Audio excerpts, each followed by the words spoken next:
Hello, good morning. Tayo ay maglalagay ng phototop sa ating notebook. No? So, yung notebook na ginagawa natin ay waterproof siya. So, ayan. Maglalagay tayo ng phototop.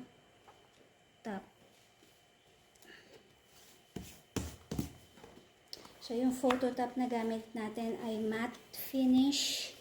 No? Pero yung nakalagay sa ano niya, label niya, glitter. So, ang dumating ay matte. So, squeegee lang natin para talagang dikit na dikit siya at walang bubbles. Ayan. So, yan. Kahit na mabasa yung cover natin ay okay siya. So, kakat lang natin yung mga sobra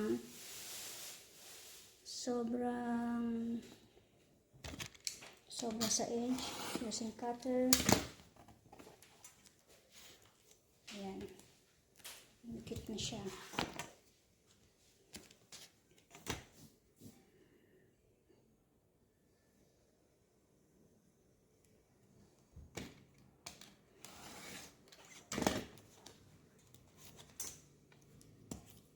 Okay.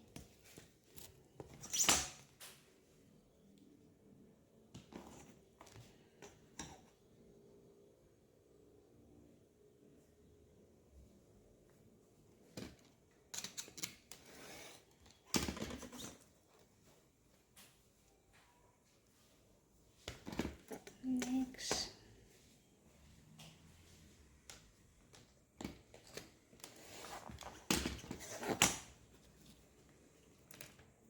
So, ayan. So, meron na siyang phototop. So, ilalagay natin siya sa...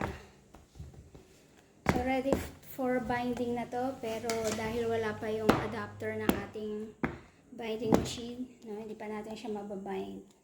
So, yung cover niya ay a little bit of hard bound. So, hindi siya talaga hard. Hindi tayo gumamit ng chipboard, pero meron tong ano yung tawag doon? Cold coat na paper para patigas. So, matigas siya. So, ayan. So, ito yung ating design. So, sabi dito, the devil saw me with head down and thought he'd won until I said amen. O, diba? Pagbibigyan natin na to ay isang pastor. So, ayan. With matching box. O, diba? Box. Good for, na to, giveaway. Yan. Pero ito, gagamitin in order to for personalized use. For personal use. Yan. So, ayan siya. So, nice. Ready ba?